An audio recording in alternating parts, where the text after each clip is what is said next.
Is India the world's next economic superpower? This is a question that is being hotly debated around the world. Many Western media outlets have argued that India is going to be an economic superpower, and they have a vested interest in this. The US government has been growing closer to India, and the US has encouraged many companies that have invested in China to instead withdraw their investments and to friendshore their operations to India. And politicians in Washington have encouraged more US-Indian economic and political integration. However, this narrative is not entirely political. There are some reasons to expect that India will be incredibly important in the global economy in the decades that come. First of all, India is now the most populous country on Earth. It overtook China and has 1.4 billion people. And India's population is expected to keep growing and expected to peak in 2064 at around 1.7 billion people. So clearly, with such a massive population, India is going to be a major part of the global economy.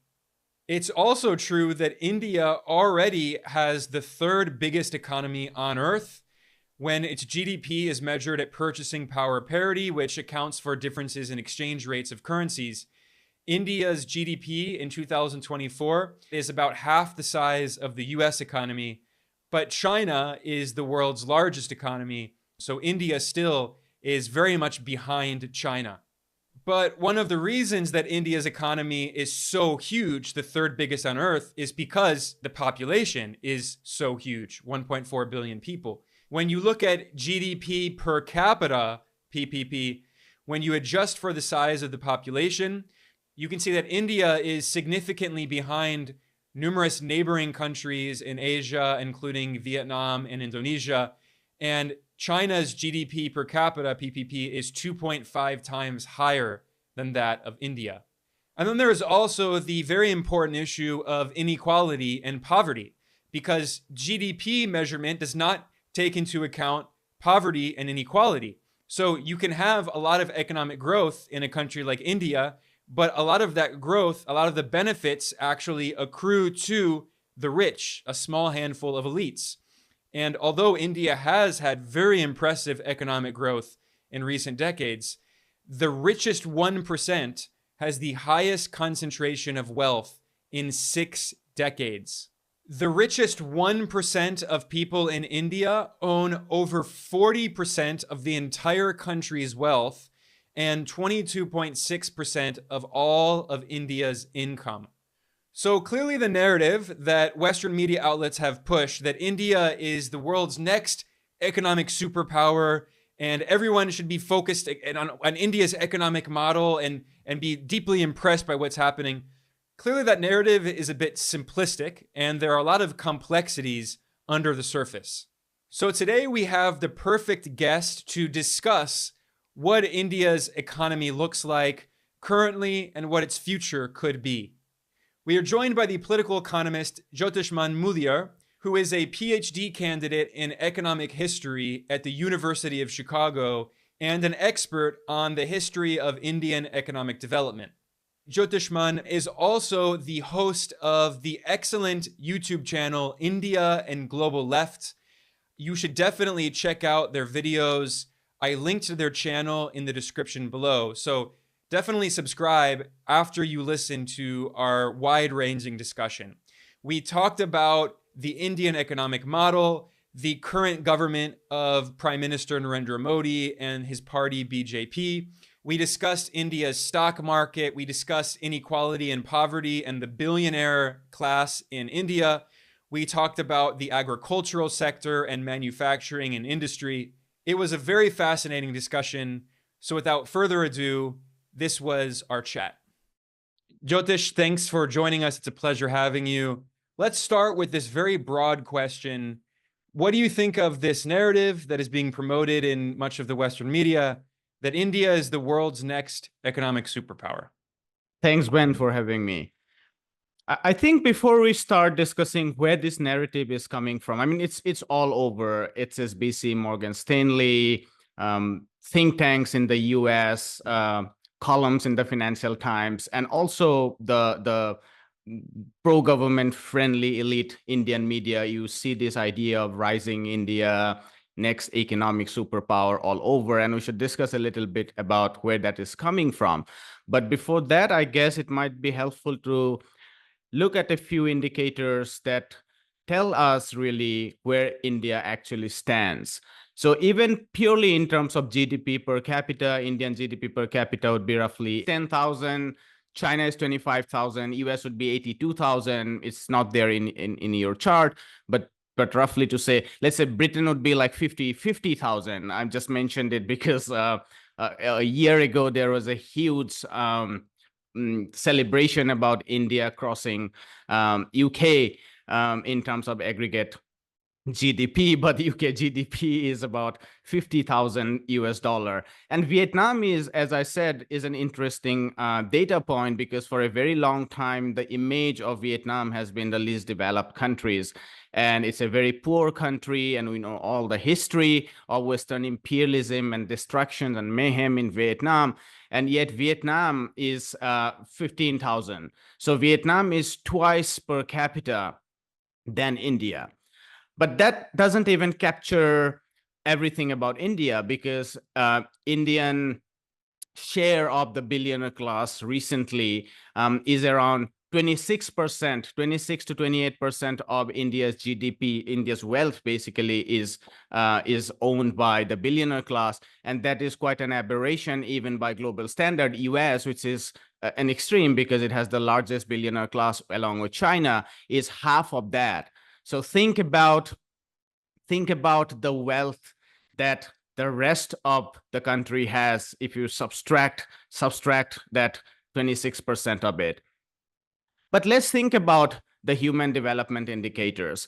India's literacy, for instance, is 75%. China is like 99.8 or 99.9%. You can think about hunger index. Out of 125 countries that World Bank calculates in terms of global hunger index, India ranks 111. The rest of the 10 nations are actually maybe war-torn countries: Afghanistan, North Korea, Somalia, and so on and so forth. Even Pakistan, whose economy has been going through very difficult times, is above India in terms of malnutrition.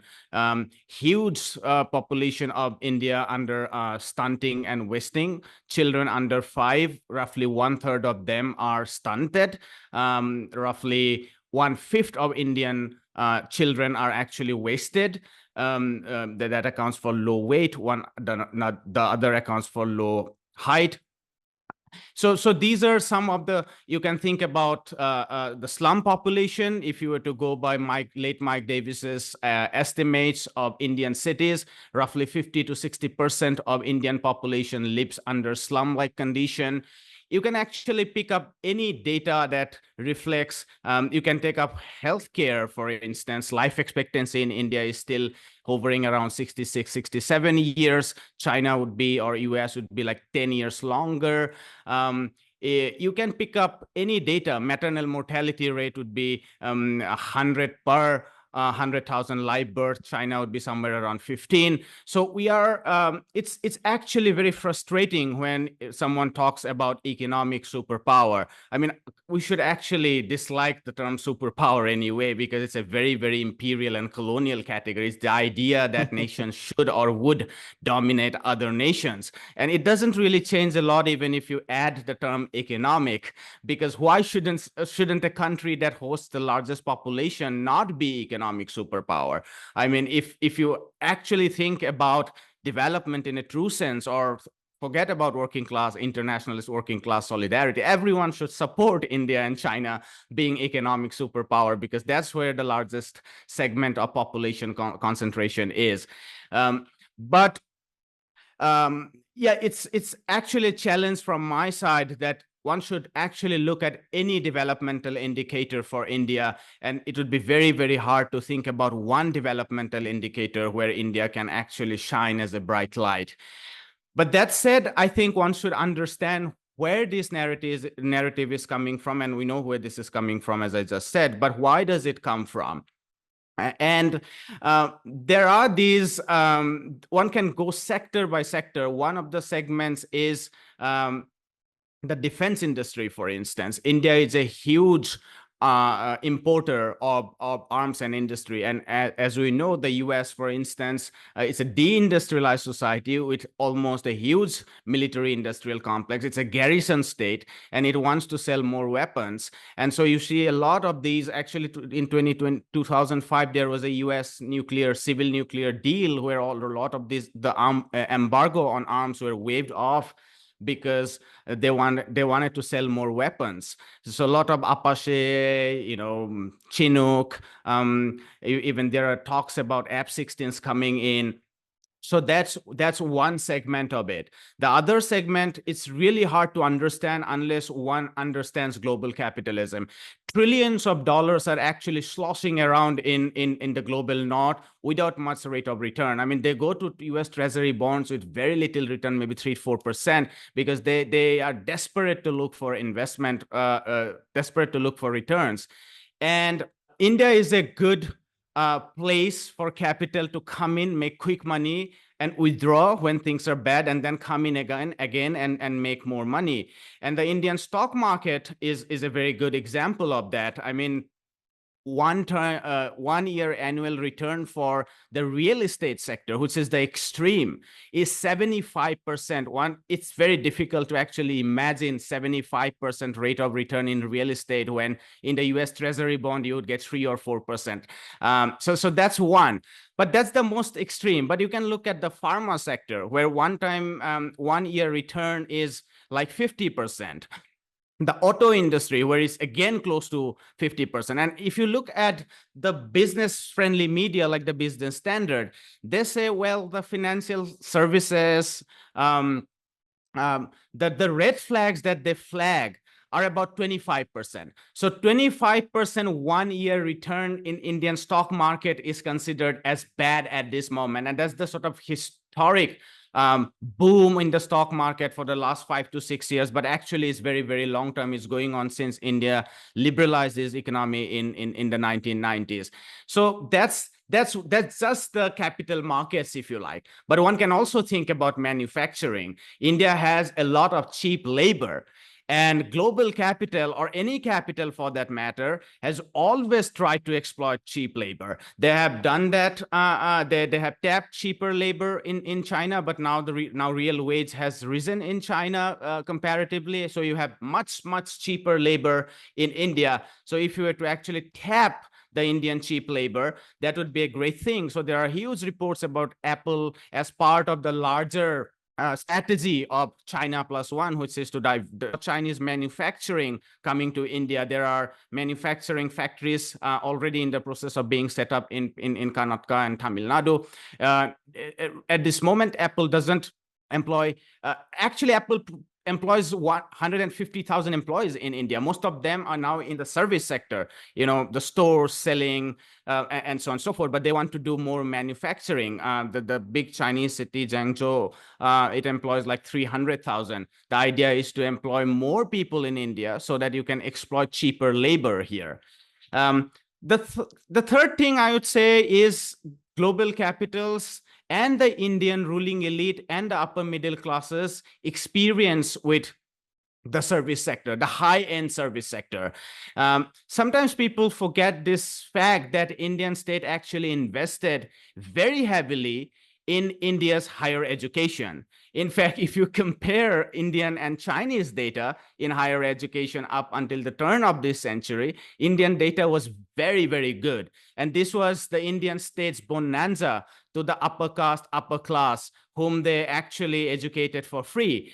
And this section has gained tremendously by working in service sector, whether they have gone abroad. This is, I hear these narratives in the West that Indian people do well in the US because they have a good family ethic. I mean, that's absolutely, rubbish. The fact is that Indian state has given this already privileged segments of the Indian population, which also gained during the British colonialism, a lot of dividend in terms of human capital, and so they do well. So you hear about the global capability centers. These are basically outsourcing of services, legal services, financial services, tech services, software, ITES. The IT sector roughly generates 0.5 to 1% of the employment need that India has per year. If you go by IMF's own data, Geeta Gopinath, Raghuram Rajan, and others have calculated that India needs about 10 to 12, even 14 million new jobs per year. And this big ITES that is often talked about generates 0.5 to 1% of the 10 to 12 to 14 million. So those are the offices, the huge offices in Bangalore of Goldman Sachs, the big office in Bombay of JP Morgan. Says, I have been to all these offices. I have seen them from close corners. You can see the Microsoft office that has always been there in Hyderabad. Now they have built a huge Microsoft office in Delhi NCR region.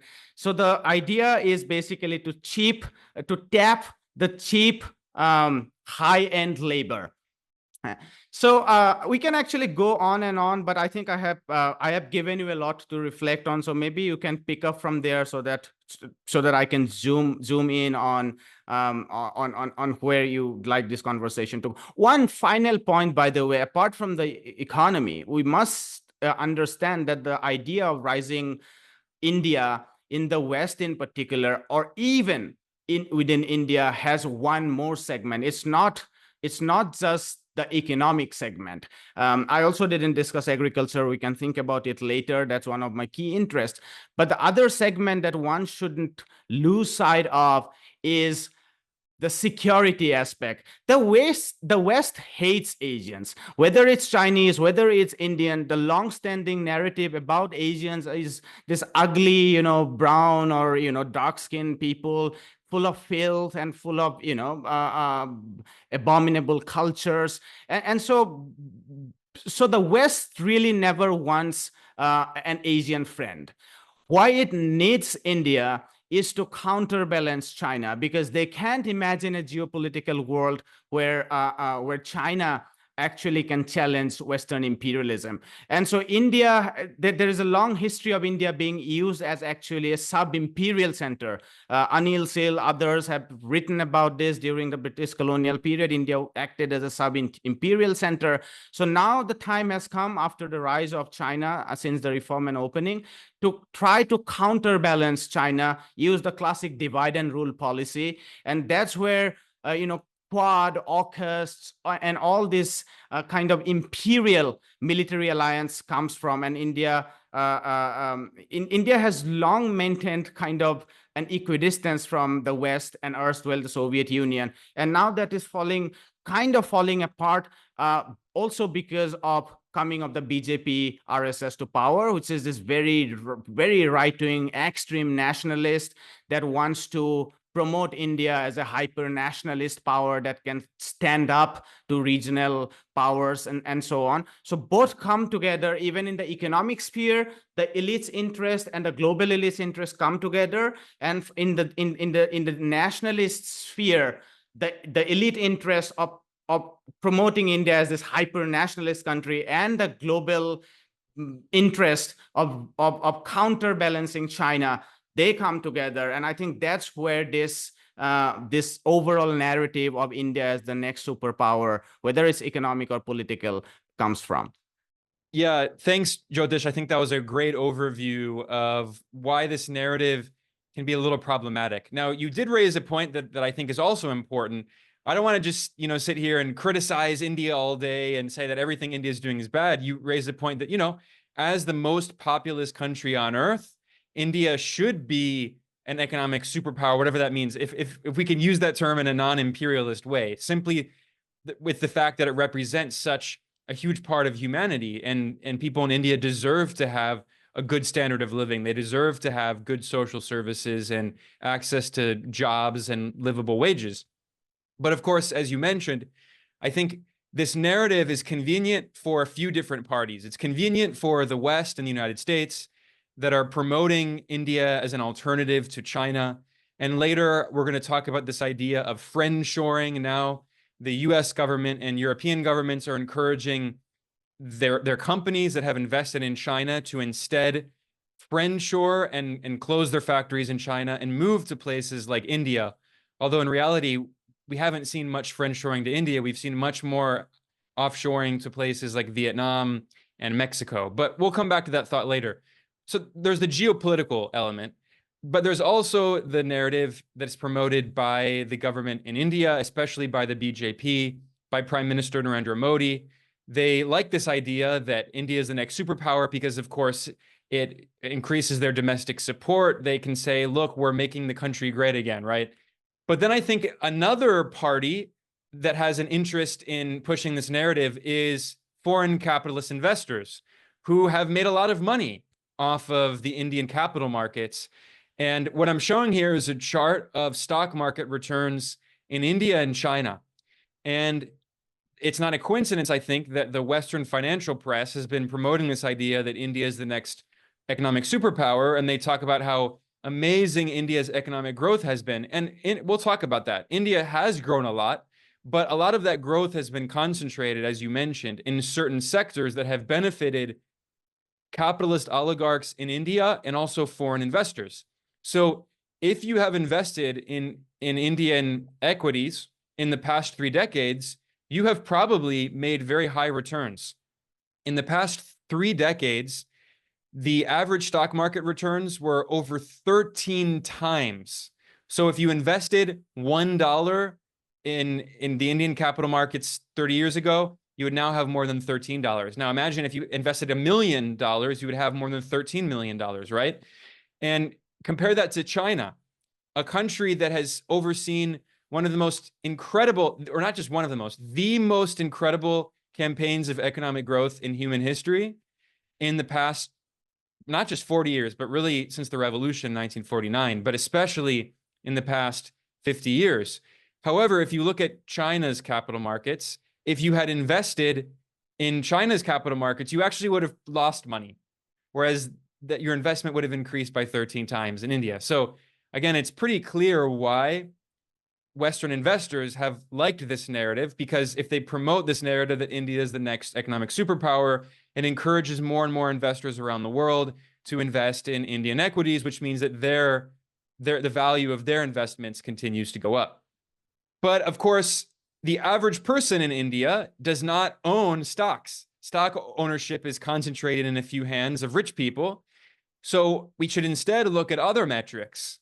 And this chart shows median income or consumption per day and how it has increased drastically in the past few decades. And this compares China, Indonesia, and India. Now, to be fair to India, it has grown in India. In 1977, the median income or consumption per day was $1.8. This is all adjusted. This is adjusted for inflation and difference in living costs. It was 1.8 US dollars per day. Today, it's almost 4, so that's doubling. I mean, that's good and a good improvement. But if you look at Indonesia, in Indonesia, it's $6 per day, whereas it used to be around $2, $1.50 per day. So that's a 4 times increase. And in China, in 1981, it was $1 per day, and now it's over $10 per day, a 10 times increase. So India has made progress, but clearly it has not made nearly as much progress as some neighbors. And yes, India does have a massive population like China of around 1.4 billion, and this is median income. So clearly with the huge rates of poverty, and it's very difficult. If you have a smaller population, it's easier to raise median income. But Indonesia is also quite a big country. It's not as big, but we've seen that they've made a lot of progress. And then to be fair, there's also criticism of simply using consumption per day income, because especially in China in the Mao era, before the reform and opening up, China offered jobs to everyone, job guarantee. There was free universal healthcare and education and everything. I mean, there still are social programs in China, but they're not as strong as they were in the Mao era. So that means that incomes have increased, but also social programs today are not as strong as they were in the Mao era. So another way to look at this over time is to look at the Human Development Index, which includes the standard of living, but also includes things like health, access to healthcare, education. And if you look in China, you can see that the Human Development Index has increased from under zero point 0.5 in 1990 to nearly 0.8 today. And India has improved, but again, I mean, if you're comparing it even to neighbors like Indonesia, Indonesia has made a little more progress, although it started at a higher level. So anyway, the point I'm getting at here, which you already acknowledged, is that just because India is seeing very high rates of growth doesn't mean that all of the benefits of that growth are accruing to the entire population. In fact, we've seen extreme inequality in India. So can you talk about how rich people in India and foreign investors have promoted this narrative? Because for them, their lives genuinely have gotten much, much better. But for many average working people, especially the poorest people in India, life has not improved in the past few decades. Yeah, so that's essentially the crux of the matter. I mean, one can also think about growth overall as well, which in itself is has been a matter of concern in India for roughly about 10 years now. But even if the growth was higher, there would have been huge concerns about how inclusive that growth in India is. I think to answer your question, the idea about the big business class or the wealthy capital elites is very, very clear. It's very clear that since the reform and opening in India in 1991, trade was liberalized, manufacturing, huge segments of manufacturing licenses were opened up, real estate was freed up, a huge education, which was primarily public funded, was opened up. So there is a big booming of the tech sector, engineering, medical, where a lot of money has been made. Healthcare, very bad historically in India, and I can give you numbers if you like. Total out-of-pocket expenditure in India in healthcare is 70%. Insurance is very, very meager. It almost doesn't exist for most people. Huge return. The pharma sector is making profit at an annual return of 50%. 5-year long-term return for the pharma sector is close to 270 to 260% in India, and these are felt by consumers at the bottom. You can buy paracetamol or basic antibiotics in India. If you don't have 700 rupees in India today, 700 rupees would be 2 days daily wage income for one laborer. But the middle layer is the more interesting point here, because for the owners of capital, the return has been very, very high, and it's across. Some sectors are doing better: auto, energy, pharma, real estate. They are doing better. Some segments are also doing great, but the return is like 25%, 20%. So it's very clear. I think the more interesting point here is the middle layer, which is generally the professional class. And I think since the 1990s, this layer has also made intergenerational mobility. This is the educated upper caste layer in India, who have been beneficiaries of the rise of the tech and engineering sector in India. Huge number of jobs that are created in IT, ITES, businesses like companies like Wipro, Infosys, even Microsoft. It's a software company, but it does create a lot of jobs. They have gone to the upper tier. And so also investment coming in infrastructure, improvement of roads. All of them have led to this real perception, I would say real idea, that India has actually grown since reform and opening. And I think that makes the whole discussion about neoliberalism itself in the global south very, very tricky. I think this total declinist left critique of even defining the period since 1991 as one of neoliberalism sometimes miss out on a lot of real data that's going on. Even in terms of working class, I mean, you come here and talk to real working class people who now work as domestic workers, whose real wage has not gone up any dramatically. But even they look back at their families in 1970s and 1960s, and they see utter poverty in India. They don't see any employment guarantee. So it has been easier for the upper middle class and the elites to come together and to promote this idea that privatization of, even though there has been huge resistance, that's something that should be also talked about. There's huge resistance in terms of telecommunication industry that was very cheaply privatized, very recklessly privatized. There are talks about railway being privatized, which has seen enormous resistance because railway in India is very heavily unionized. In the teaching staff, pension has been cut. The teaching is slightly different because the teaching segment has actually increased in India since the reform. But there has been huge resistance against austerity programs that the government is trying to implement. But by and large, yes, it is somewhat easier in India to promote this idea that since 1991, the economy has gained a lot, and so that's what BJP has actually latched onto. We can actually also discuss some of the recent trends, which are actually very, very negative. In 2003, India's share of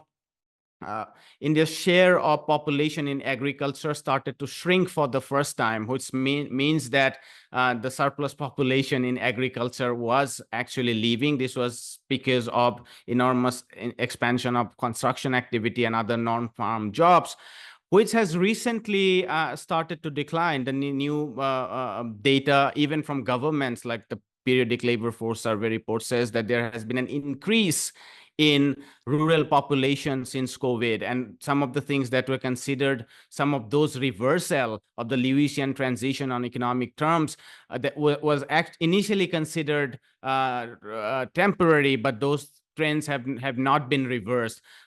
Real wage has been stagnant since 2012. Real wage rose a lot in India by Indian standard from 2000 to 2012, because mind you, that more than a decade actually saw Indian growth at on an average of 7.8% or 7.5%, different on different estimates. Now we grew, in the last decade, we grew at like 5.8, 5.6%. This was accompanied by multiple shocks, COVID, a very stringent and reckless national lockdown, and on top of that, the demonetization and reckless implementation and of goods and services tax. The goods and services taxes had to be implemented because another point is that since 2012, we have been giving huge, I should emphasize that, huge corporate tax cuts.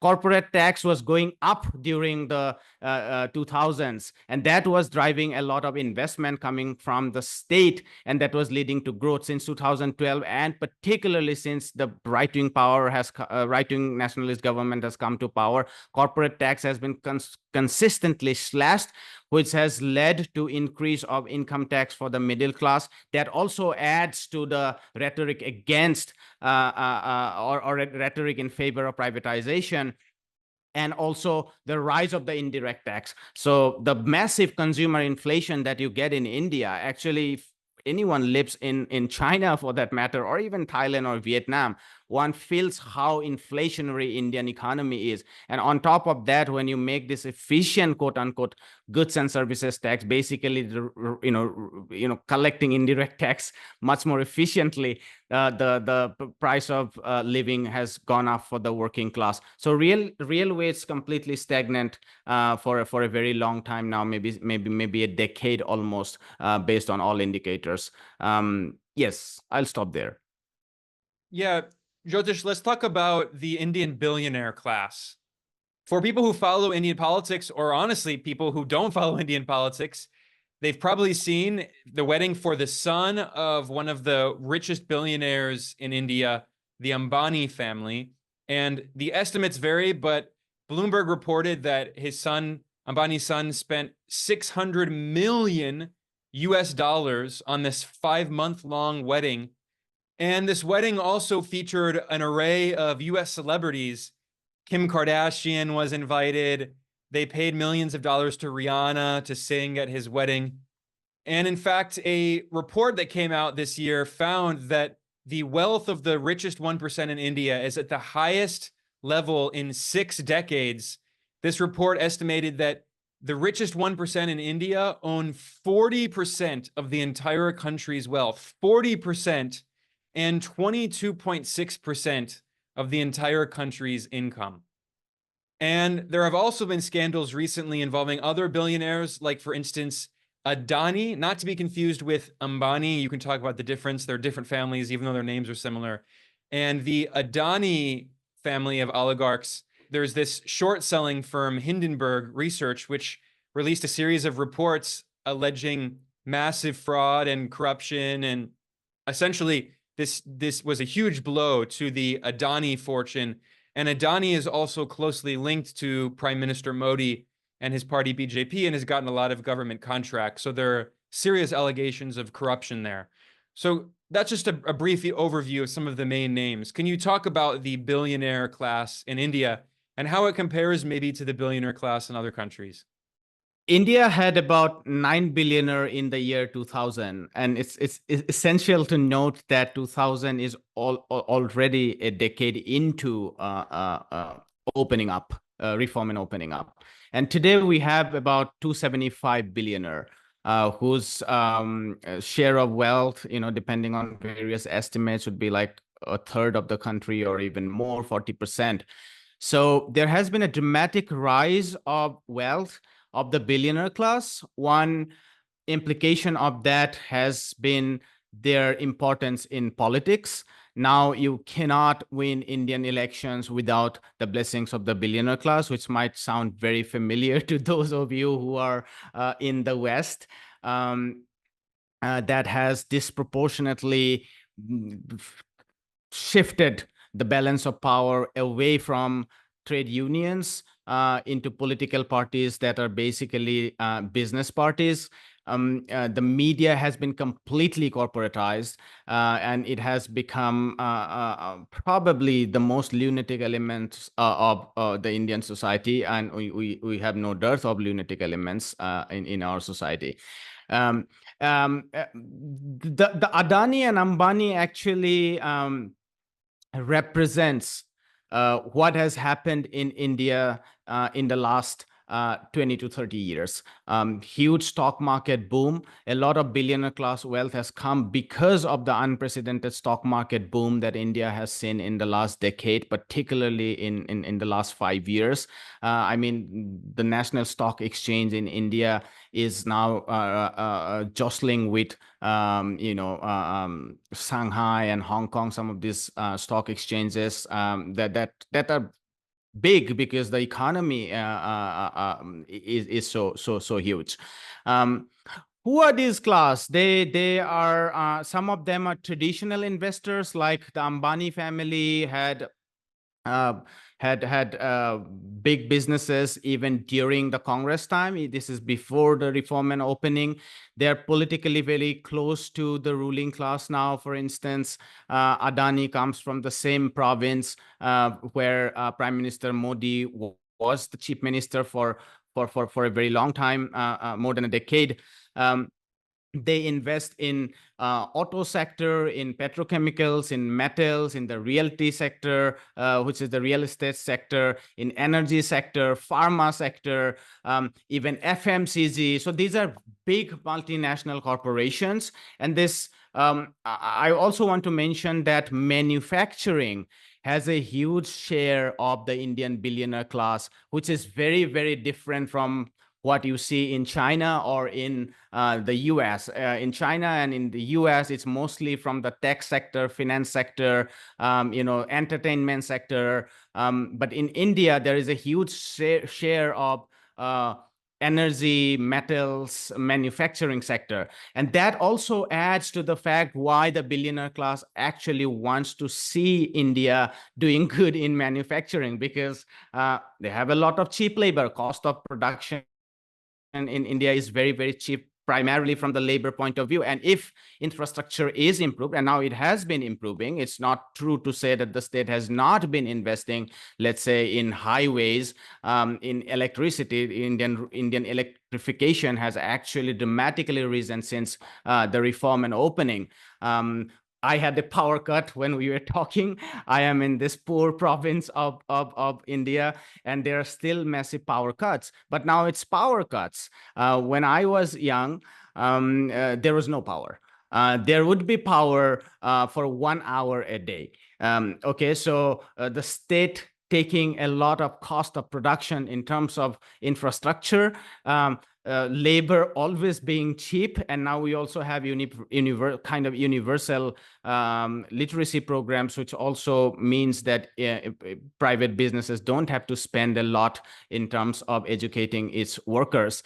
So I think that's the big share of the billionaire class. I would say they have hijacked media, which is doing pretty poorly economically. I mean, media is the only company within the listed stock market which has seen negative growth, and because they have to vie for advertisement with the entertainment segment in television, and they do very, very poorly because India's literacy is very, very low, and so a lot of people would see movies and TV serials and not listen to the news, and they do very poorly. But that has also meant that it is easy, very, very easy for these businesses to come and buy Indian media. And they buy Indian media, they promote, on one hand, the rhetoric of free market, unfettered free market, and on the other hand, the rhetoric of Hindu nationalism, which is to basically dispossess, disempower, brutalize, disenfranchise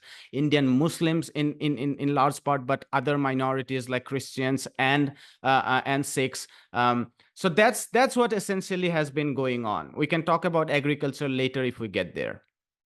Yeah, I do want to talk about agriculture in a second. And I also am going to ask you about manufacturing. But first, I want to briefly address this issue of the billionaire class in India.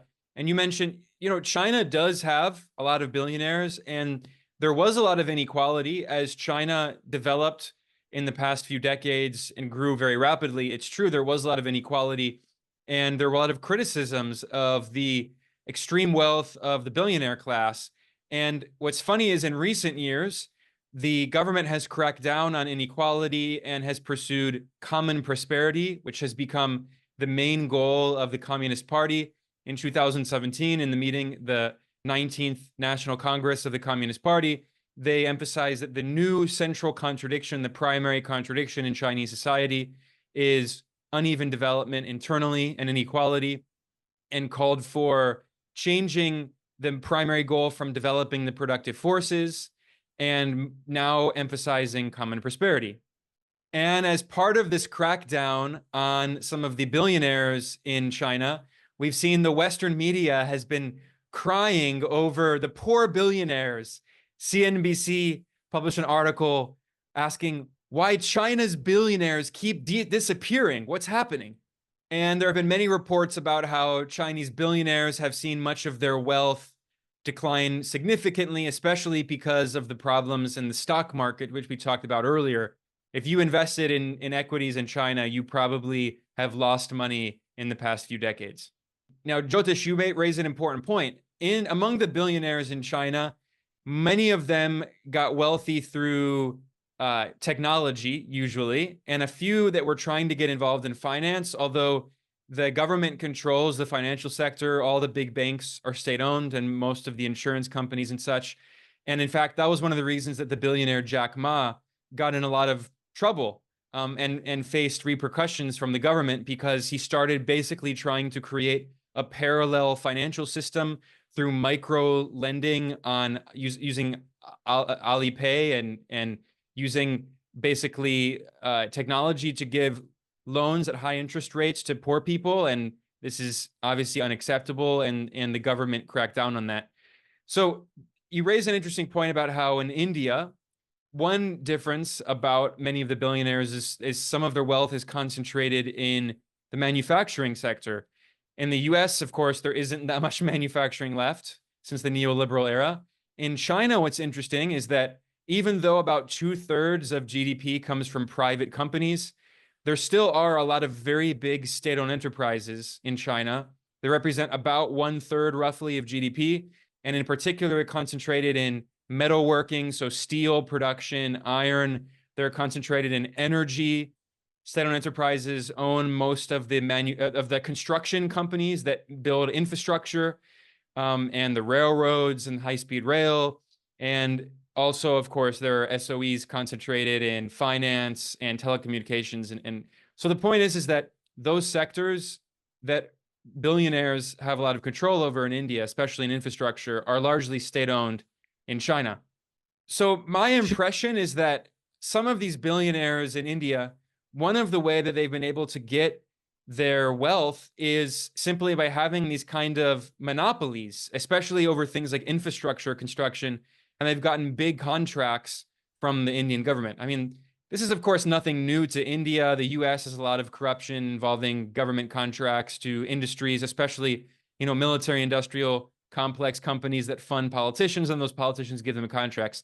That's not new, but maybe you can talk about the monopolies that some of these billionaires have formed in India and their control over infrastructure, because you mentioned that one of the biggest sources of growth in India in the past few decades has been in infrastructure, but a lot of that infrastructure has been developed not by the state necessarily, but by private companies. Yes, I must start by saying that China has a developmentalist state. India has at best a stabilizing state. So Indian state has always favored macroeconomics, for instance. One of the reasons why India opened up and is actually the justification of opening up is because it has been able to balance or steady its balance of payment. India has historically struggled to export manufacturing globally, and we can discuss that later separately if you like. But when you can't export manufacturing, or when you can't plug in yourself in the global merchandise market, and India being a big country, it needs a lot of imports. The current account remains in deficit. And one of the ways to balance that is through this short-term capital that comes in through financial institutional investors. So that's one difference. China got a lot of FDI. Indian FDI did pick up in the decade of 2000, but then it kind of stagnated, and a lot of them is now going to Vietnam, as you mentioned earlier. So China has giant state sector financial institutions. India doesn't have huge financial institutions from the state sector. India has the banking sectors, and PSU banks are doing well. Sometimes they are also indulging in investing in the billionaire classes companies. So the Hindenburg report that exposed a lot of fraud and essentially manipulating the prices of the share artificially. Our state-run banks and insurance companies invested very heavily in some of these companies that are actually controlled by the billionaire class, whose kind of representatives are Adani's and the Ambanis. So the Indian state sector, think about informality. Informality in China also rose very dramatically since the 90s, actually. But still, China, there are different estimates, but it's about 35 to 50%. In India, informality is like 90%. So people who have worked on informal sector, informal labor, they have found that India has been an extreme. The other blocks are comparable. China, Mexico, Taiwan. Everywhere informality has risen since the 1990s. That's because of the trends within global economy. But India has remained an extreme in that regard. So think about infrastructure. One is railway, another is road. Railway has not been significantly privatized, even though multiple committees like the Vivek Debroy committee, which is a very key person in within Indian government, he came up with this report essentially asking India to privatize very rapidly. India hasn't privatized this bank, but Arvind Panagaria and others who were members of Niti Aayog earlier and very influential economists based on Columbia, I guess, University, they are rolling out papers that India should very rapidly privatize the State Bank of India, which is this one very, very essential banking sector that does a lot of priority sector lending, that does a lot of rural lending, lending to the MSME sector, which is the small enterprises sector, which is really very struggling the most at the moment. And they want to privatize the banking. You don't find these talks in China. There are no narratives about very quickly. I mean, they are there at the margins, but they are not mainstream. In India, these are real threats. Quickly privatizing a lot of discom industry, like in terms of the power sector, the distribution is done through private companies. The road infrastructure has been built through PPP model, but the cost of maintenance has been doled out to the private sector. And initially, a lot of people were excited about the development of roads, particularly the highways, not as much the city roads and the rural roads, but particularly the highways. But now people are seeing this insane amount of toll tax. They are coming up every 50 kilometers, sometimes even in less than 50 kilometers, and the prices are shooting up like crazy. I mean, even the Indian upper middle class who drive cars and who are actually doing very well within the neoliberal era, they are very, very concerned about rising cost of healthcare, rising cost of rent and housing in the city, and also paying taxes like the toll tax. So you were absolutely right that the Indian billionaire class is more of a monopoly, because the state doesn't have such an enormous presence.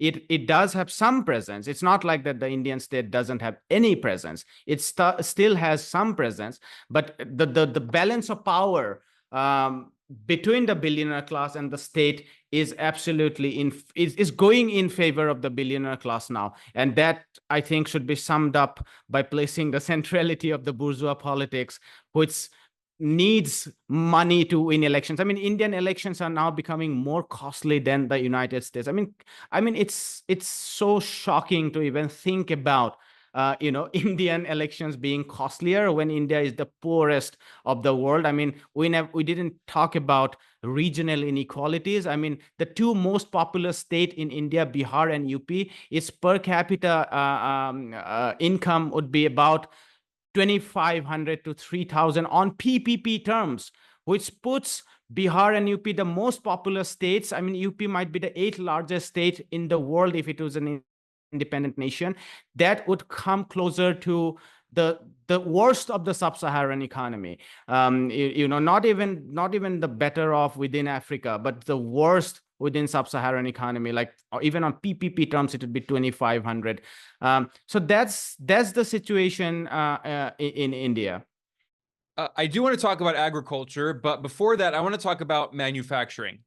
Earlier, we talked about how the Western financial press has been pushing this narrative that India is going to be a major superpower. The Financial Times economist Martin Wolf was a little skeptical of this narrative, although he did point out, as we both agreed, that given how big India is, it deserves to play a significant role in the global economy. And even though it has a long way to go, it has made progress. So he has this chart here that shows how plausibly India's GDP measured at purchasing power parity could match that of the US by 2050. Although even with this estimate of China's growth being relatively slow, it still is significantly higher than India. But we already talked about all of that. I don't want to focus too much on GDP anymore because, again, as we talked about, a country can have a lot of GDP growth, but if that growth is concentrated in a few sectors, in a few hands of wealthy elites, then it doesn't necessarily benefit average people. I think it's important to also look at the sectors of GDP that have been growing. And what we've actually seen in India is that it has seen a lot of economic growth in recent decades, but industry's share of India's GDP has actually declined. And this is quite surprising because usually when a low-income country is developing and going through the catch-up process, industry's share of GDP does tend to increase. We saw this drastically in the case of China in the 1970s, going into the 80s.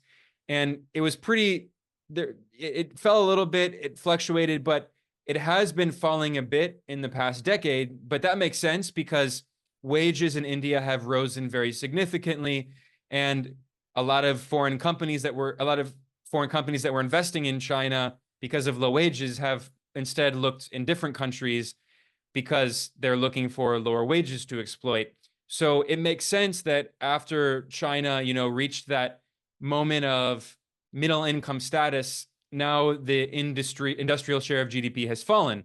But what's interesting is that India's industrial share of GDP has also fallen, despite the fact that India is still much more behind China.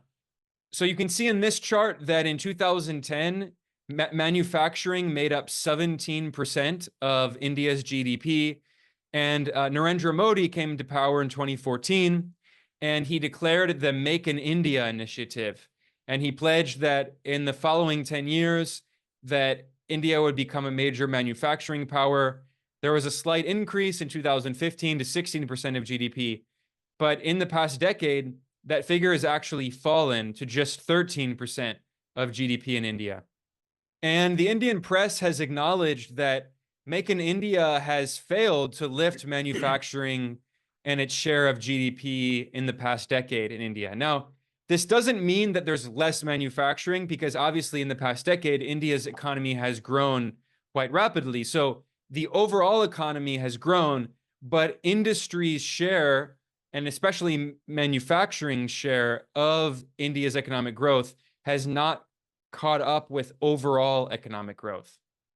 Now, some Western media outlets and some neoliberal economists have actually argued that this is not necessarily a bad thing. The Economist, for instance, has promoted this idea that India can get on the service elevator and it can leapdog manufacturing and instead potentially grow rich on services. This is a narrative that's been promoted by some neoliberal institutions, like even the International Monetary Fund. And the Indian economist C.P. Chandrasekhar, a friend of the show, who's also a professor, he was a professor at JNU in India, and I think he's now at the University of Massachusetts Amherst, which is a great hub for heterodox economics. He published an article a few years ago expressing skepticism about this idea that India can simply leapfrog and skip over the manufacturing stage and move toward high value added services. So now that I've introduced that overview, what do you think about this idea that India can grow rich on services and skip the manufacturing stage that China went through and is still largely in, that South Korea went through, that Japan went through, and also even the Western industrial economies before they were industrialized? Yeah, I think this is a more complicated question than one way or another. I think it is definitely true that new areas of service sectors are now opened up, which let's say didn't exist as much in the 1980s or the 1990s. And we can talk about a lot of them, including hotels, hospitalities, education, for instance, all of which has deepened and widened, and that enables a lot of new jobs. So I think the debate should not be about manufacturing or services, but the debate should be whether it can be just service sector. And I think, yes, there has been a lot of promotion of this idea that India should actually now bypass industry and just focus on service sector. India's one of the well-known economists, Raghuram Rajan, and his colleagues, Rohit Lamba, came out with the book, which the Financial Times keeps quoting, that India missed the bus manufacturing bus, and at the same time, India has a lot of services opportunities. It's a misleading picture because a lot of optimism about India's services comes out of the very high-end services, financial services, ITES services offered to law firms, some translations, the global capability centers that indulges in research, development, designs. They think about India's export of merchandise goods versus services. India's share of um, global merchandise export is 2.2%. Just comparison of China, which is the world factory, is 18%. In services, the figures are actually very, very close. India exports close to 5% of global services exports. China exports 6%, and US export 12 to 13%. So it is true that India has done well in exporting services and internally within the high-end services. But it has to be, the most important point is that services create fewer jobs when we are talking about the high-tech services, the high-end services. India's problem is to create relatively good jobs, but also create in huge numbers. As I said, we need like 12 to 13 million good jobs for people to come out of agriculture every year. Think about this. India's share of agriculture is 15%, and we have half of our population still locked in agriculture. China has just 1/4 of its population in agriculture. So we do have to create more non-farm jobs. If that's only service sector, then people who are coming out of agriculture, the services that they would offer is massage to Indian lower middle class, is domestic help to Indian lower middle class, is sometimes called as petty peddling, selling art and pottery or something, or working in these retail small stores in India, washing your clothes because we are not highly mechanized, driving, public transport. They don't. There is a limit to how much jobs they can create. They are not very good paying and stable jobs. So I think the solution that C.P. Chandrasekhar, Jayati Ghosh, and other offers, and I agree with that view, which is that we should, even within the service sector, we should do more state-led investment and create more healthcare jobs. I mean, think about the Indian healthcare industry. India has 1.2 numbers of doctors per 1,000. China has 3.84. And Chinese numbers are not very high, like if you compare to the West. I mean, China has what it should have as a middle income country. So there is a difference of 3 to 4 times. Even with nursing, I have been to Indian state-run medical colleges multiple times. My girlfriend actually is a doctor. I often go there, and I've seen the kind of chaos because the workforce is so stressed. We need a lot of jobs in nursing. We need a lot of jobs in old care. We need a lot of jobs in state transportation. So in teaching, I think teaching staff has greatly expanded, but this has also come along with very reckless privatization of Indian education, which according to me should not be privatized at all. I mean, we can have some rural private schools in very small segment if you like, but essentially I think education should be completely state monopoly, and there you can create enormous numbers of jobs and good jobs. The telecommunication industry, which China still retains the state sector within it, India completely privatized, and there is tremendous labor cutting there. So even within the services, the low end and the middle end, if you are optimistic about that, the state should come in and try to bump up its investment, which should also create pressures on private players to not just generate investment, but also offer good wage, which is never does when the state sector withdraws from it. So to sum up, my answer is India can continue its exports of services that would give you good, foreign exchange, and also employ its already existing high educated upper middle class.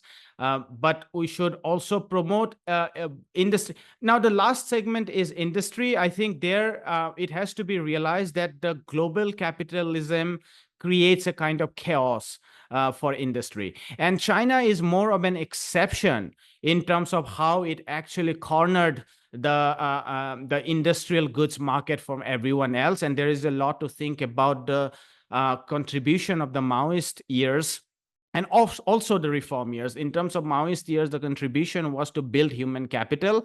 I mean, completely state-driven universal healthcare and education. So when private players started coming in China in the 1980s, they have healthy bodies, and they have educated minds, and also relatively cheap labor. Obviously, then that was done by the reformers in China to bring in businesses, make them compete against each other, use local government to devolve, and try to also raise revenue, which was always tied to these businesses. So there was a nice kind of collaboration there that happened, and which was made possible because of the very early investments or breaking of landlordism in rural China and the early investment in human capital. India never did that. It's not easy to, it's actually wrong to say that, look, what China did is obvious. No, what China did is a remarkable story, which is quite an exception. If you look at the global export market, it is always very tightly contested. I mean, think about the 1940s when decolonization, was at its peak, and the Western capital or manufacturing was trying to move on from some of the light consumer good industry. There was the time when China, India, Taiwan, South Korea, Mexico, everyone started industrializing. So there are great studies about the cotton textile industry, jute mills. All of them faced the problem of price depression. All of them faced the problem of actually plugging themselves into the global market, because now they are competing with cheap labor. So even today, China has a lot of cheap labor in the rural. So China, and also because of the mandate of communism, China is not going to deindustrialize itself the way stupid, American ideologues. Actually, not stupid. It's the profit-seeking neoliberals that deindustrialized the US because they were reaping more money there. China is not going to do that. So it's also not, actually, no serious economists say that we can actually become a manufacturing powerhouse. I think the debate is whether we completely ignore it, whether we don't subsidize industrial sector at all, or whether support Indian industries, essentially the smaller, medium-scale industries, along with promoting state-led service sector. That would be my answer. Yeah, I think you raised some very important points, especially about the role of the state in encouraging good quality service sector jobs in healthcare and education that can help, increase the living standards of people, that can, as economists would say, develop human capital, which is a very, anti-human way of describing it. But my only concern with this is that when we look at this narrative that India can drive growth through high value-added services, for me, it's not just a question of growth, right? It's also who is benefiting from those services. Because the thing is, in India, in the tech sector, and you mentioned, the financial sector and legal services, a lot of these well-paid jobs are providing services for foreign companies, especially US multinational corporations, right? So you can get a high-paying job in Bangalore working for a US bank or a European bank, or you can get a decently paid job that a lot of working class people are looking for at a call center, right? But you're providing these services for a US company, not even necessarily an Indian company. So clearly we talked about a lot of the problems with the Indian billionaire class and the elites in India, but it's still preferable to develop your own local elites and your own national bourgeoisie than simply have all of your services provided for foreign companies, for foreign capitalists, right? So I see this also in the tech space. So instead of developing their own manufacturing goods, you see that there are a lot of very skilled Indian workers and companies providing services in terms of coding, in terms of IT, you mentioned. But again, it's not often for Indian companies, it's for foreign companies, and they're competitive because their workers are paid less than workers would be in the West. So this also comes down to an issue of sovereignty, right? Like, so I think of an example of China. China was criticized endlessly in the West for banning a lot of, or not necessarily banning, but making it difficult to access foreign, that is US technologies like Google, social media platforms. You can access them, you just need a VPN, right? Like you're not going to go to prison for using a VPN. It's very common, but they basically imposed a kind of digital tariff. And that was a way of encouraging digital sovereignty, internet sovereignty. And in India, we saw that the BJP government banned many Chinese apps like TikTok. But you look at the most popular social media apps and other apps, technologies in India, and they're almost entirely from US companies from Silicon Valley.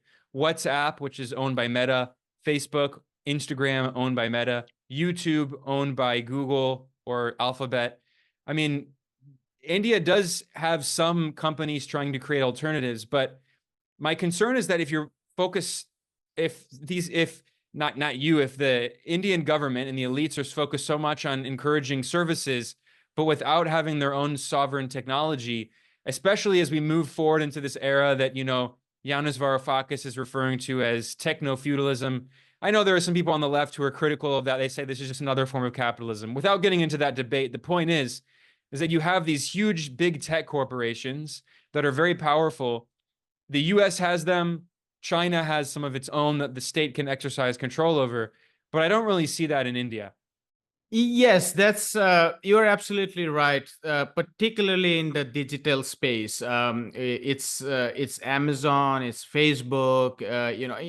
There have been Indian startups. There are Flipkarts, but I'm also thinking about Uber versus Ola. So there is it's an oligopoly where there are foreign companies along with some Indian companies. In social media, like I think Facebook, Twitter, they have a near monopoly when it comes to delivery services. Other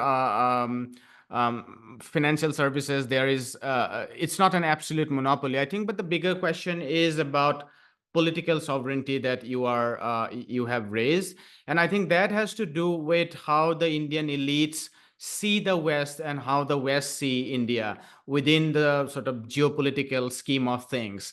So I think they are mostly not worried about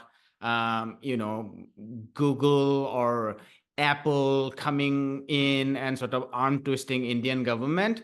I don't I think the path is not absolutely clear. I mean, there are sometimes the other way around too. Like a lot of foreign companies actually complain about India. That recently there was a labor law that said that you can come in and set up an industry that you can employ, let's say, 50 employees. But if there is a dispute, then all measures have to be exhausted. If there are disputes about how much you can repatriate, I think they were talking about FDI and so on, how much you can repatriate and what you can do with your workers and so on. You have to exhaust all legal measures that's available in India. But then foreign companies say that we are not going to go in. There are two alternatives. One is develop your own, but to that you have to have that kind of national market, which again doesn't happen because it's such an unequal world. I mean, think about even tradable goods and services, like 15 to 45% of the overall tradable goods and services are domestically traded in India because people don't have purchasing power. I mean, think about Indian wages. I mean, 2/3 of Indian working class earns less than 300 rupees, which should be like in dollar terms, in nominal terms, which is not accurate, might be like $3 to $4. But even within PPP terms, it might be $6 to $7. So imagine maybe 70% of your people or 66% of your people earning $6 to $7. The purchasing power, so the internal market has never been able to grow because we are so unequal. The Chinese story is different. They were less unequal to begin with. China, from all sides, they were less unequal to begin with, and then they plugged themselves into manufacturing, which is tend to be much less unequal than services. Services are very, very unequal because you can be an employee of Goldman Sachs and you can be an employee at one's toilet, right? So they're very unequal. Manufacturing tend to be less unequal. But now that China did that, now it has been relatively easier for them to develop internal markets. I mean, in China, a lot of people, can buy things that in India only the middle class does, and the middle class maybe 10 to 15%. So there are these real, I would say, structural limits to how much India can develop internally. But yes, I think when it comes to multinational corporations, there has been, you are right, there has been a general ease or comfort within Indian ruling elite to invite them. Part of that also is because we have to balance our current account deficit. In fact, the biggest driver of reform and opening for India was how to manage the current account deficit, which always existed and India was never able to resolve. China could resolve that because they have current account surplus. They invested in people, they could create manufacturing, which they can export. And now you have a huge surplus. I mean, their worry is to manage the surplus. The rest of global South's worry is to manage the deficit. So when you don't manage the deficit, then you are even more sucked into the whims of Western creditors and investors. That is what has happened to Pakistan or Sri Lanka or Lebanon. I mean, you mentioned Argentina, for instance, when you can't manage your current account deficit and you can't build industries overnight. What India has done through its reform and opening is to balance its current account deficit by inviting this capital. India can create a situation where foreign capital would withdraw all of a sudden. Then it is doomed as well. But you are absolutely right. If this path continues, and particularly in digitech and so on, and eventually they would come in. I mean, Western universities, Ivy League universities have been talking for a long time to actually come in and set up its universities in India, and a lot of those things have taken place now, which has also coincided with destruction of universities by Indian right-wing nationalist government, because they see universities as liberal space. This is something which we are seeing in the UK, in the US, everywhere. So yes, I would say it's a tricky situation. It would be great if India can develop its own accessible and affordable. The last point I would say, there has also been a long story in India where the national bourgeoisie, the national businesses got a kind of captive market. And they were not made to compete, which was never the case in China. Even since the reform and opening, Chinese businesses were always made to compete with each other and also with foreign capital. That was the South Korean story. That was the Taiwanese story. They were forced to compete. Of course, the state created a lot of credit. The state sometimes came in and gave marketing support, branding support, state contracts and so on, but they were never given a captive market. In India, for a long time during the import substitution of ISI, import substitute industrialization path, there were captive markets for businesses, due to which businesses themselves were very, very, the return they received were very, very high, but they were unable to make them competitive. And so I think it's a difficult story, but the larger point remains from the history of Latin America, from India's own history of the colonial past. There is a great danger of not developing your alternative, the business class to foreign capital.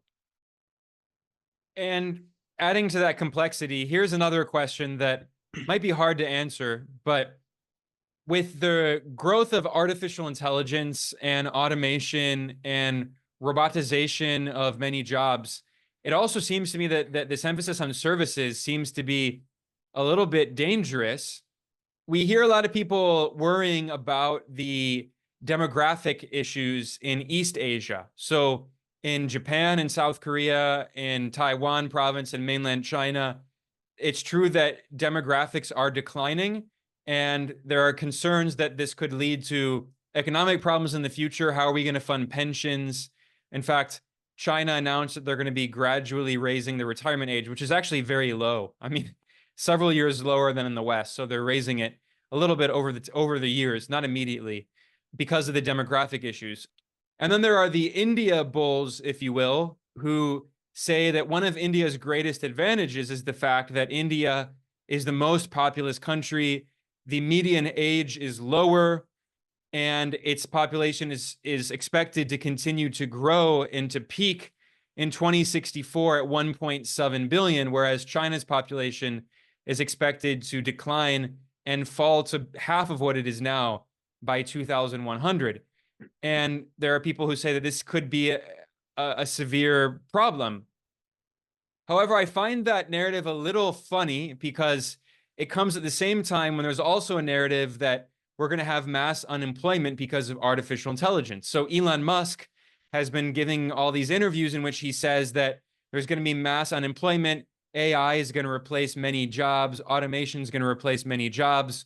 And his proposal, and the proposal being promoted by billionaire oligarchs like Sam Altman of OpenAI, is universal basic income. Basically, give some crumbs to average people so they can maintain a basic demand, because capitalists need demand, otherwise the economy collapses. And so they need enough demand so the economy doesn't collapse so they can maintain their wealth, but they're also recognizing that there's going to be mass unemployment. So this gets to the issue of India.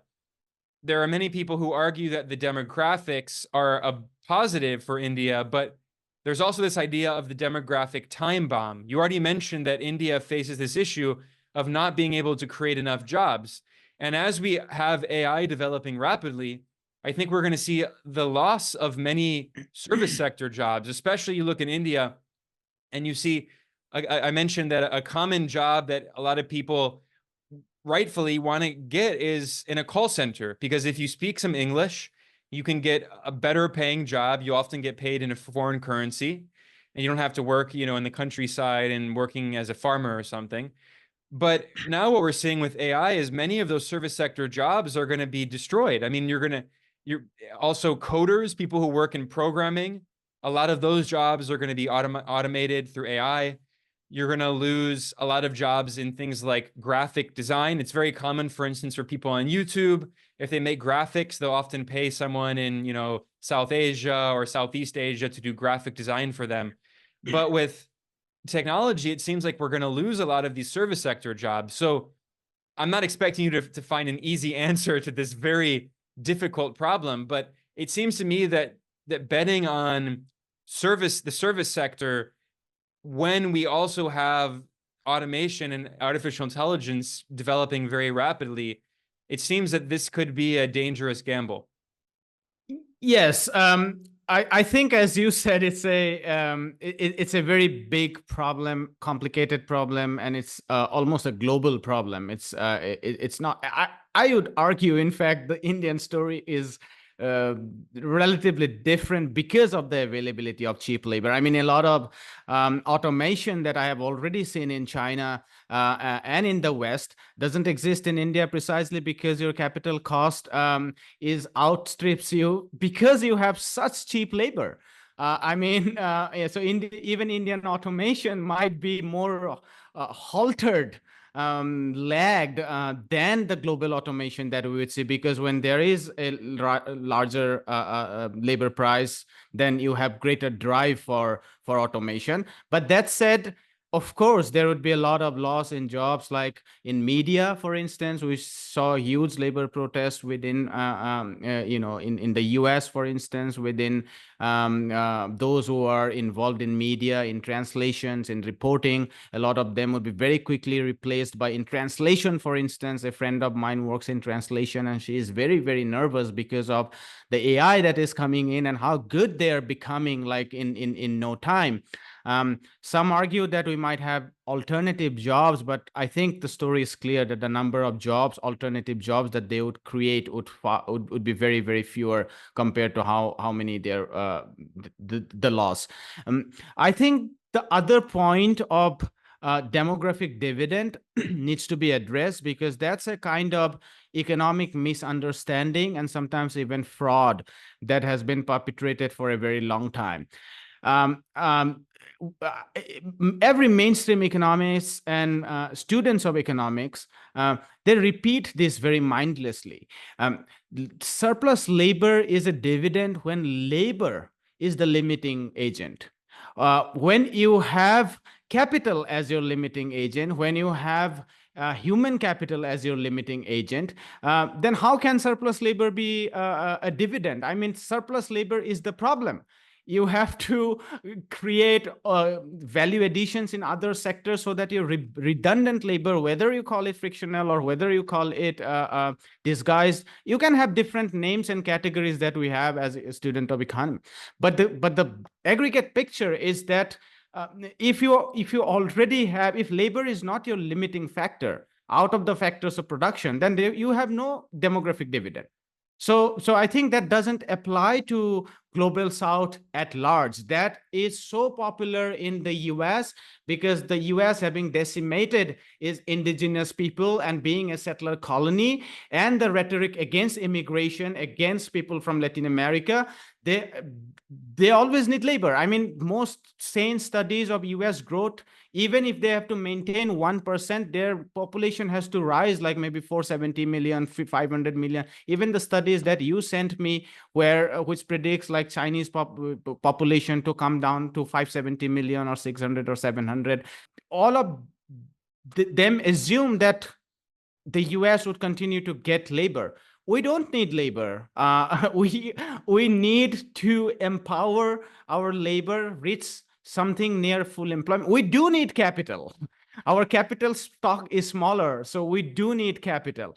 So I think that's the larger comment about demographic dividend. But you are absolutely right that artificial intelligence would create a huge crisis disruption within the labor market. And the last point I will end in by saying that it's not just economics. I think sometimes we give too much space for economists, but artificial intelligence can be scary even for all kinds of cultural things that we think. I mean, Elon Musk would love to replace poetry by, all his chaotic vision of people on Mars to colonize Mars. I mean, you haven't decolonized the Earth and you want to colonize Mars or whatever. If we were to, I mean, as lovers, my wedding is coming, and I remember like my life writing poems about twinkling stars and shiny moon and the river that I used to walk in, riverside. I mean, you want to replace all of them with this artificial intelligence dystopia. I mean, so I think, yes, as an as a student of economics, I do think about the labor market disruption, but I am more scared as a human being that if we are not controlling through state sectors proper regulation, the way we have regulations in the biomedical sector, for instance, there are proper medical ethics that people have to follow. You can do cloning, for instance, and everyone agreed on that when those technologies were developed. But now with the sort of tech sector coming in, people don't talk about. I mean, actually, even some of the founding fathers of artificial intelligence now very openly write in the Financial Times about how important it is to regulate the artificial intelligence, or else we are doomed. You don't even stockbrokers are very, very nervous. I mean, brokers in the stock market that used to make huge amount of money, and even the big players are essentially brokers. Now a lot of those trading equations are done by AI, so you don't need these brokers to tell you the sort of earlier, like if you were a broker in the stock market, you would spend like 10 years in the stock market and have this sort of understanding about where do markets go. Now there are artificial intelligence, there are apps through which people invest. So yeah, it's a very, very chaotic world, as capitalism is, and that fits very well with capitalism because you have to create more chaos, more precarity out of which you can reap money. So I think that's a bigger global problem. Indian story is obviously more concerning given people at the bottom are so bad. So even a slight negative impact would mean huge huge repercussions. Like for me, if my wage falls, or if I'm unemployed for a year, I can sustain on my savings, sometimes on my family capital. But those at the margins, if they are unemployed for a month or two, they are doomed. So yes, I think India is more of a concern if you think that way, that the disruption created by the AI would have much serious impact given how much at the margin people are living in India. Yeah, it's very important to consider the different class dynamics, which is so often left out of discussion, not only in the Western financial press, but in the media in general, including the Indian media and many other media outlets around the world. Now, we've talked about so many different things. We've talked about the overall economy, growth, GDP, the stock market, billionaires, manufacturing industry. There's another big area that is glaring that's left out, which is agriculture. And this is obviously very important, especially in a country like India, where there still are literally hundreds of millions of people working in agriculture. What's interesting about India is, despite the fact that it has so many farmers and many landless farmers still, you could talk about land reform, which was never really fully implemented. Despite that, India's overall food security index rating is quite low. Now, of course, there are criticisms, rightful criticisms of the Global Food Security Index. This is compiled by The Economist, which is a very neoliberal publication. So we can take it with a grain of salt.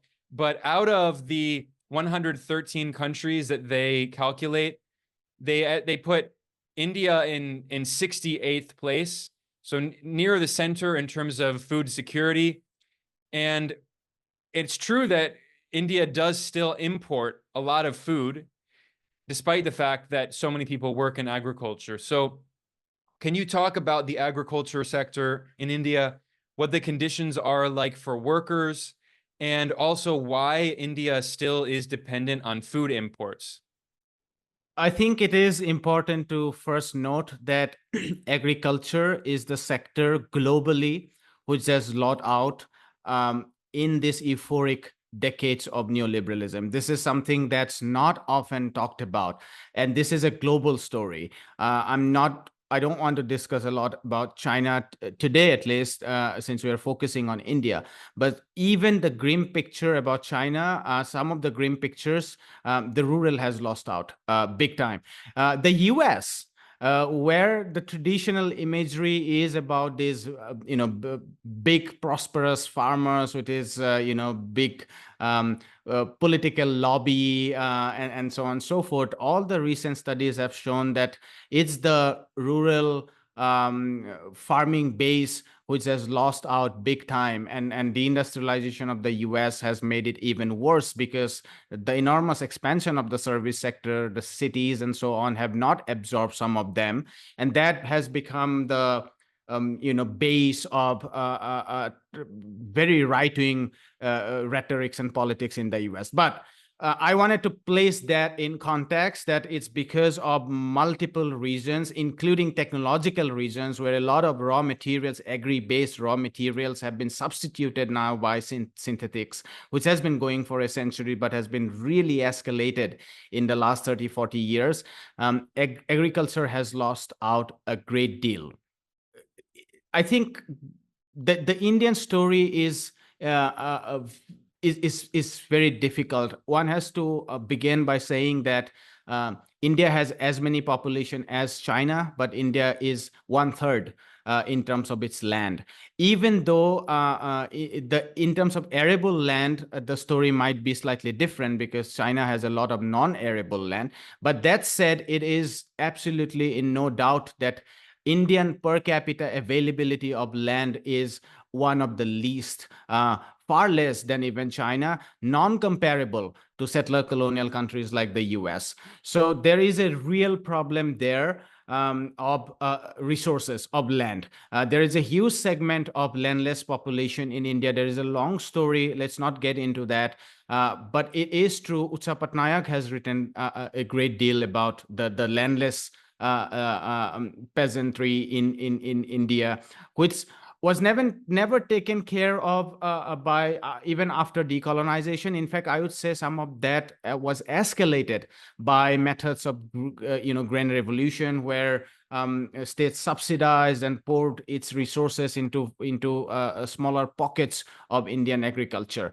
That did lead to greater and greater production, and India's reliability on outside imports in terms of food has tremendously come down. I mean, it does import a lot of oil seeds, for instance. That's very, very essential in Indian cooking. But it has achieved independence in terms of wheat, rice, and so on. I think the problem that Indian farmers are facing is huge a problem of price depression.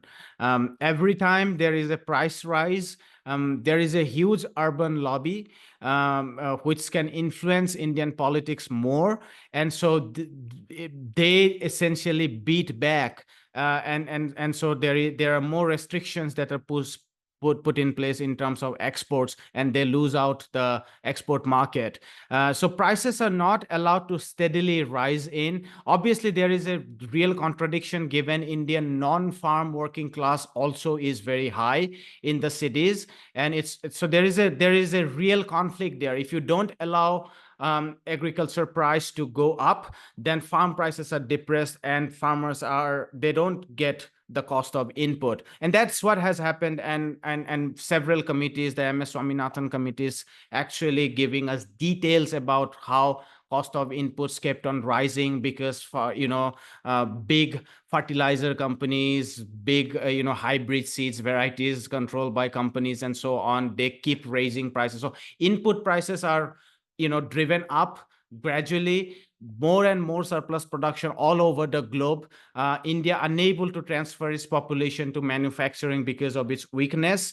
All of this leads to erosion of, or at least stagnation of farm income. For many farmers, it's an erosion.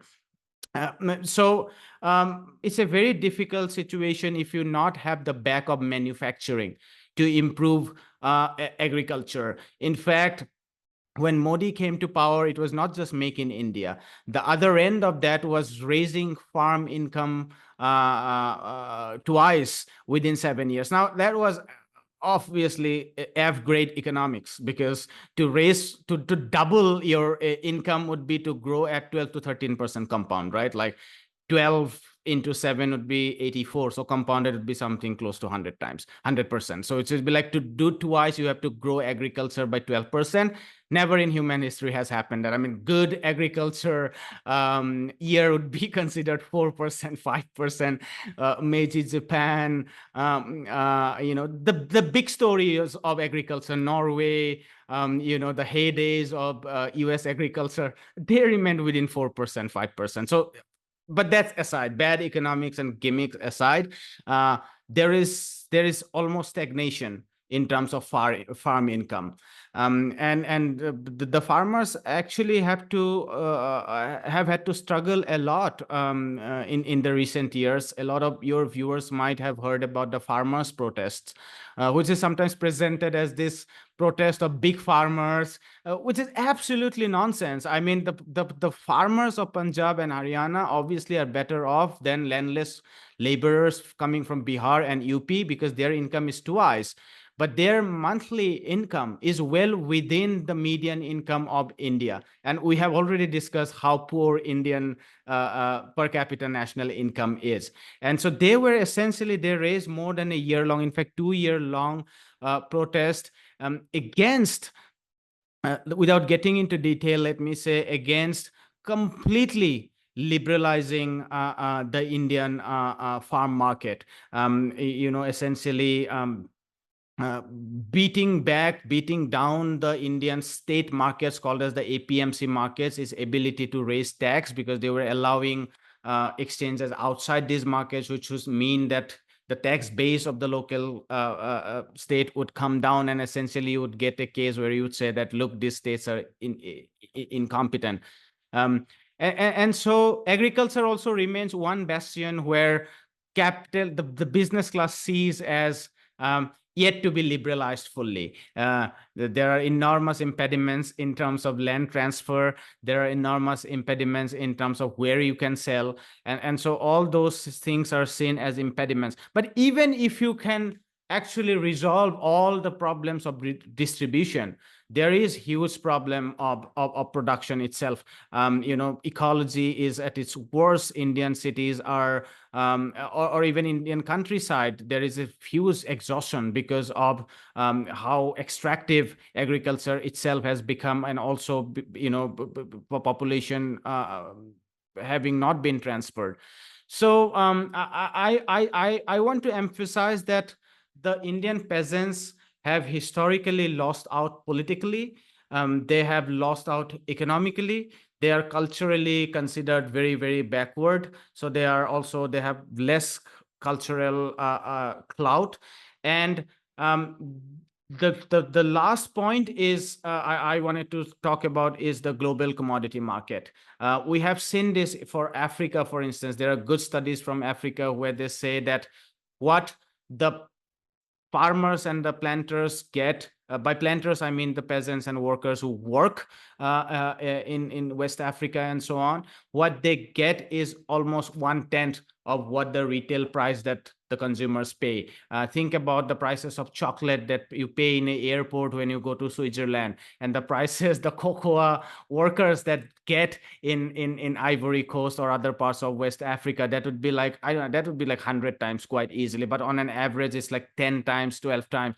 And so there's a lot of traders within the commodity market in London, for instance, who has been constantly, Isabella Weber's work is very, very important here. They're constantly raising prices, which has contributed a lot to consumer price inflation. And so there is a bigger outrage about consumer prices, which also leads to sort of neglect of the farming sector, which is not just a global south problem. Now, even within France and Germany, which still has a rural base, there is a huge agitation among the farming class that we are losing out. Our expenditures are rising in education, in healthcare, everywhere, but we are not getting enough farm price. So I'm not sure how India will resolve this without manufacturing. I think India definitely need manufacturing. More states support. India also needs a favorable global economy, which I am not seeing in any side with the rising escalation of the tariff wars that the Western elites are thinking imposing on China. And with that, obviously, it would come on other global South countries, because that's how the WTO functions. The global South country tries to lobby as a whole, and when they are beaten back, trade situation would be very, very difficult. So I think it's a gloomy picture. I am more uncertain about Indian farming class.